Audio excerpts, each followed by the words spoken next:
introduce our speaker for this wonderful occasion, the Reverend Dr. Serene Jones. Dr. Jones is the 16th president of the historic Union Theological Seminary in the city of New York. The first woman to head the 178-year-old interdenominational seminary. Jones occupied the Johnston Family Chair for Religion and Democracy and has formed the Union Institute for Women, Religion, and Globalization, as well as the Institute for Art, Religion, and Social Justice.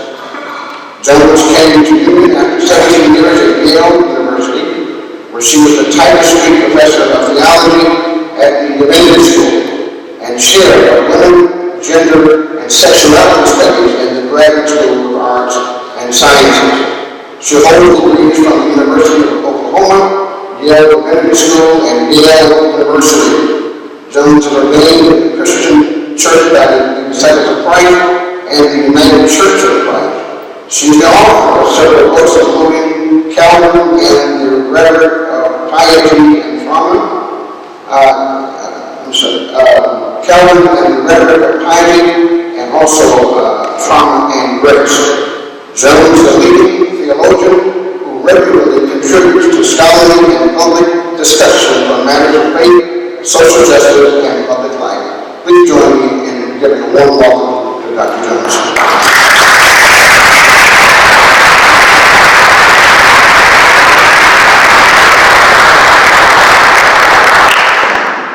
That was a wonderful introduction, thank you, and I really like the title of Calvin and the Rhetoric of Piety Trauma. That really said a lot about the work that we all do. It's wonderful to be here this morning. It is very meaningful for me to be standing up here as part of this grand occasion, because I cannot help but recall only a few years ago, back in 1999, when I was standing in the pulpit at Butler Chapel at Yale University preaching a sermon for Stephen's ordination to the ministry. And it is wonderful to have the joy of seeing the evolution and growth of not just a brilliant scholar, not just a powerful pastor, not just a wise and good organizational presence, but a real leader and a leader in theological education. It's wonderful to see Cynthia here. Good to see you. And I see Hunter left out beside me, so he'll get a recap of everything. It's also wonderful to have with us Stephen's sister Laura and his father Roger and stepmother Diane and mother-in-law Rosemary. They're right over here, so welcome. It's good to be here with you all. I want to say also hello to Catherine Nyberg, the chair of the board. It's wonderful to be a part of a school whose governance is robust and is willing to stand up to the tasks ahead of the school and be present to it. So, Reverend Dr. Stephen Butler Murray and you, the community and congregation of the Ecumenical Theological Seminary, we are here today to celebrate a very grand occasion. My words will be brief to you. I have no great wisdom that you don't already know about leadership, about theological education, and about institutions. We live in a moment in history in which our theological schools, indeed all of them, we have here wonderful Greg Sterling, leading Yale Divinity School. We can include in that world of crisis our denominations. It's good to see among many people Campbell Lovett, a friend from many, many years here, representing the United Church of Christ, and the list continues. But we live in a moment in which our schools and our denominations are in the midst of a crisis of monumental proportions. We are dealing with shifts in the mainline church, the loss of public intelligibility, the erosion of the original Rockefeller financial base that funded our churches for many years, probably helped contribute to building this building, and through them indirectly funded our educational centers. We are having to cope with changes in educational technology that shift the way we even understand what teaching and learning consists of, and we live now in a country in perilous economic times. The evils of the past come up to haunt us from every corner. So when you look at the map in that way, there's not much good news there. And one is immediately prompted to ask the question, when Stephen came to talk to me about this, I asked him this question. One has to ask it to anyone who steps into these jobs. Why do it? Of all the places you could lead, why lead in this environment? I ask myself that every day at Theological Seminary. I'm sure members of the board ask themselves that each time they gather and each time they face the monumental task of raising funds. I know that the faculty here asks that question, and the students in all of their turmoil and hope have to ask that question. Why get a theological education? That no matter how great the financial support is costly in a world that guarantees no benefits of a worldly nature. So why do we do it? We do it because we're called to do it. Because we believe in this mission. Even though we're not always sure exactly what that mission is. We believe in the call. Even though in days like this, it's hard to determine exactly what the voice of that call is saying. As I thought about this morning's sermon, the image that kept coming to mind for me of what it means to lead in these moments is an image that 8 years ago I would have never imagined using for theological education. It would not have come across my lips in that sermon in 1999. But that is the image of the promise and the pull of participating in God's radical freedom. And what does it mean to lead in the swirling midst of that freedom? To step into the leadership of these schools and to be a school ready to lead collectively, we have to let go of all the models of ascending to some throne-like office. It's more like stepping into wide open space.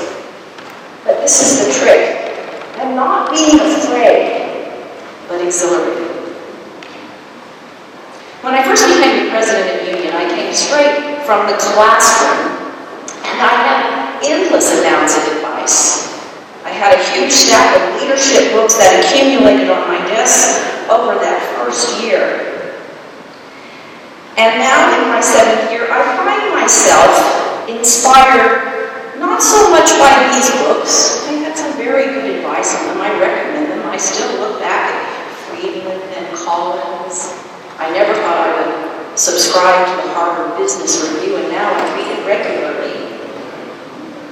But I find myself, in preparation for this morning, looking at that old, peculiar book for words about leadership and theology. The Bible and what it tries to tell us and show us about the nature of community. In the Scripture, you can find many, many different models for what leadership looks like and what communities that lead look like. But I chose for us this morning Acts 2, the story of that early church, because I think this story in particular grasps that sense of leading in the midst, empowered by God's radical freedom, leadership in this world of radical freedom. We hear the story this morning of those early church. They do not think of themselves as church yet. Those early Christians never would have conceived of themselves as Christians yet. That early community gathered gathered together still under the dark shadow of the death of their leader, the public execution of their leader. They're dazzled and disoriented by the spirit that has come upon them. They have already experienced themselves as becoming socially marginal because of what they believe. And what do they do when they get together? Instead of trying to grasp for respectability, they give up even more. In the moment in which the church comes into view for us, they throw off all pretensions and underpinnings of power. And they choose instead equality, joy, and prayer. Now, to be honest, who knows how long this actually lasted? Who knows if they were actually able to pull it off? But similarly, who knows how long we have this moment in the history of theological education that we have been given, which is a time of fresh starts, of radical freedom, of innovation. So what I want to talk about this morning is 3 characteristics of that radical freedom leadership, each of which is tied to a feature of what I'm loosely calling here old-style leadership, that we have been freed from, and the form of community that we are being freed for. So, the first characteristic is to lead in the context of a freedom that empowers us for collective leadership. Gone are the days in our theological schools where we are looking for the great man who will come in and single-handedly, through brilliance or organizational brawn, save the school. Probably this never really worked that way anyway. But we have the freedom in this moment to let it go and see in a new way. No one believes in that model any longer. As a leader at ETS, you will, in this sense, only in that radical freedom, Stephen, be as strong as the team that is here, that you build. This is true in theological schools for an administration of 3 or an administration of 300. And we have to have a complicated understanding of what the team is, because it includes not just the administrative team, but all these constituents, faculty, students, board, community. That is a team of often unwieldy but promising proportions. Hopefully, in the context of this leadership in this place, there will never be a single decision that you are required to make alone. You may have many decisions to make that will be made in common, like acts. You will make decisions together that surprise you. You're already making those decisions. You will together make wrong decisions. I'm sure you've done that already. You can decide to change them. In a moment of radical freedom, all bets are off. And it will be the collection of the many, many small decisions that make the way forward. In fact, most of the decisions we make in these times of radical freedom, we have no idea of whether it's the right one or the wrong one. That's what it means to lead in the spirit of radical freedom. Second, as we engage the world of our struggling, hopeful seminaries, it is impossible not to be realistic about all of the serious matters. Our institutions are too fragile for us not to be pragmatic and shrewd about budgets, hires, curriculum. But in a context like this, the harder thing for us to do is to remain in the midst of that realism, creative, or what I want to call wisely utopic, like that early church. and in the midst of that, innovated in terms of how community is empowered to live. ETS already has a history of this, and in that regard, you are ahead of the game. When old institutions struggle still to break free from the patterns they know no longer work, there is already in the history of this place that context of radical freedom. A fellow executive vice president of the Chicago Theological School said to me last summer that when it comes to the future of theological education, only radical innovation is going to allow our schools to thrive and move forward. And literally, it is this moment because no one has the answers. You can imagine in that early church community, they had no models for what it meant to be church. We now look to them and say, oh, well, that was how they did it. Imagine them standing there, nothing before them of a model that could anchor and ground them. No Jesus there to say, do it this way. We've always done it this way. We do have a chance in the years ahead, especially at ETS, to reinvent this endeavor. And being small, and being non-denominational, and being agile, and being fresh, all of those are assets. And what will guide that innovation? What will be, to use the language of those leadership books, the value proposition that our schools bring to the endeavor of education and formation in this country? We will be measured finally by a measure of love. The love that we profess and the grace that we embody. And in this sense, by worldly standards, we are predestined to be and remain very weird.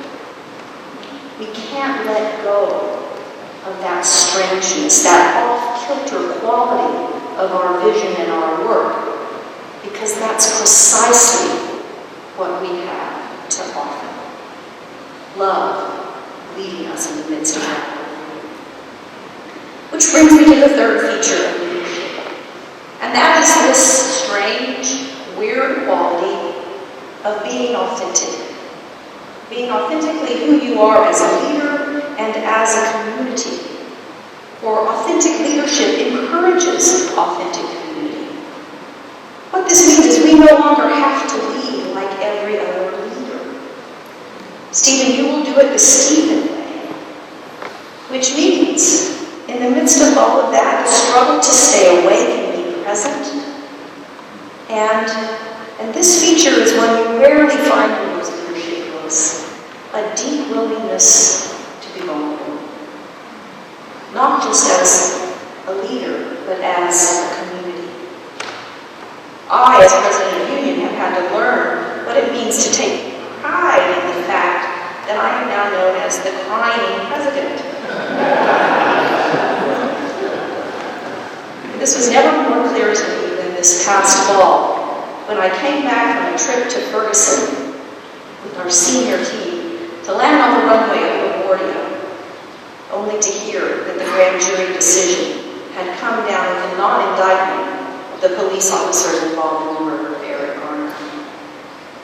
You could feel New York City shake under the pressure of this decision. Immediately, students were in the street protesting Wednesday night, and I knew that Thursday morning I had to call an all-community gathering to talk about what was happening. And I realized I had no idea what to do.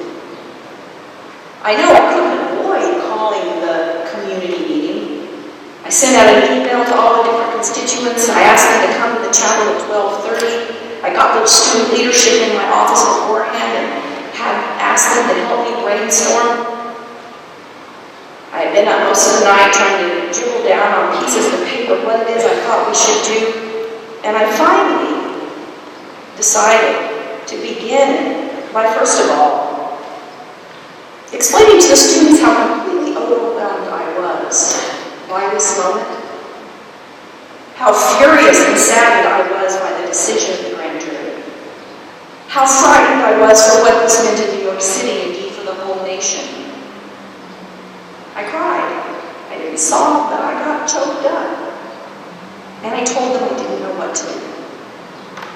What happened in the space that openness created was something that I hadn't imagined would happen when I said that.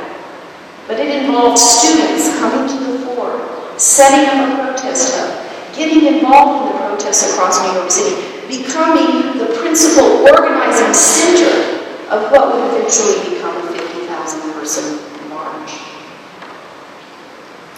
That's what came of Tears and Not Knowing. An enormous creativity in many places can come from that. One of my favorite stories is a story back from my Oklahoma days of Johnny Cash, who in his first encounter with Sun Records went to the recording studio where Sam Phillips was there to listen to him. He stepped into the studio and for about 45 minutes played a series of covers. Some old gospel tunes, a couple of poppy songs that were heard on the radio, and Sam Phillips was unimpressed. Midway through the fifth song, he stopped Johnny Cash, and he said, "Be quiet."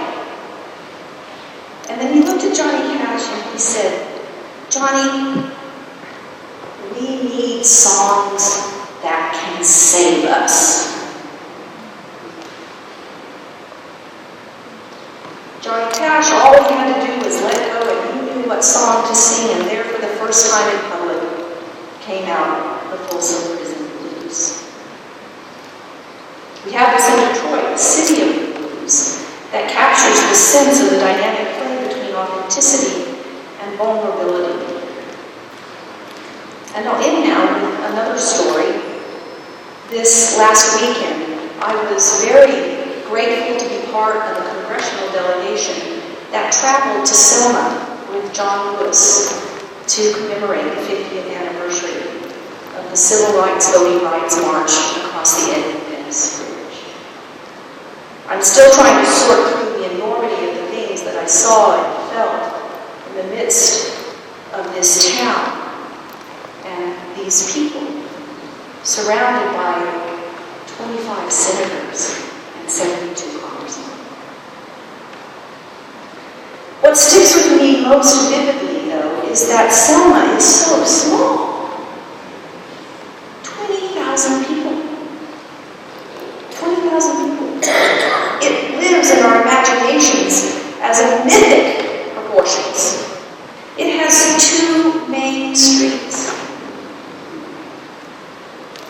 And there's 2 stories I heard which put before us 2 different understandings of what it means to be community. The first story, a story I had not heard before, was the story of what the school teachers in Selma did in the months preceding the march across the Edmund Pettus Bridge.